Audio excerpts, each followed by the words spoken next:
حضرت علی شیر خدا، فجر کا وقت تھا، ہاتھ میں چھڑی پکڑی تھی، 63 سال عمر مبارک تھی، کوفے کی جامع مسجد میں نماز پڑھانے آ رہے ہیں، ہر دروازے پہ دستک دیتے، اٹھو الصلاۃ خیر من النوم۔ رستے میں حضرت علی لوگوں کو جگاتے جگاتے آئے، جب مسجد کوفہ میں پہنچے تو ایک بدبخت خنجر چھپائے کھڑا تھا، اس نے حضرت علی رضی اللہ تعالیٰ عنہ کو خنجر مارا، وہ دوستانہ جو 10 سال کی عمر میں شروع ہوا تھا۔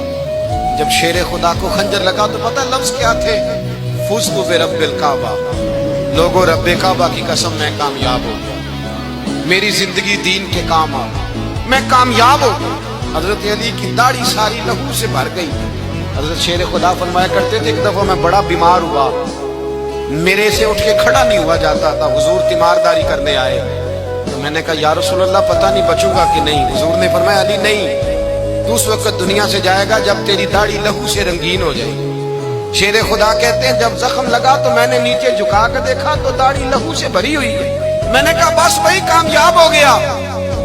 جامع مسجد کوفہ میں مولا علی نے سر سجدے میں رکھا، اور اسلام کی تاریخ کا وہ شخص جس شخص نے اپنی بچپن سے لے کر جوانی، جوانی سے لے کر بڑھاپا، اور جاتے جاتے امام حسن اور حسین کو قریب بلایا اور وصیت کر گئے، بیٹا جینا اسی کا ہے جو دین کے لیے جیے، بیٹا مرنا اسی کا ہے جو دین کے لیے مرے، جس دھج سے کوئی مقتل میں گیا وہ شان سلامت رہتی ہے، یہ جان تو آنی جانی ہے، اس جان کی کوئی بات نہیں۔ حضرت شیر خدا کرم اللہ تعالی وجہ الکریم خاتم الخلفاء تھے، ان پر خلافت اسلامیہ ختم ہوئی۔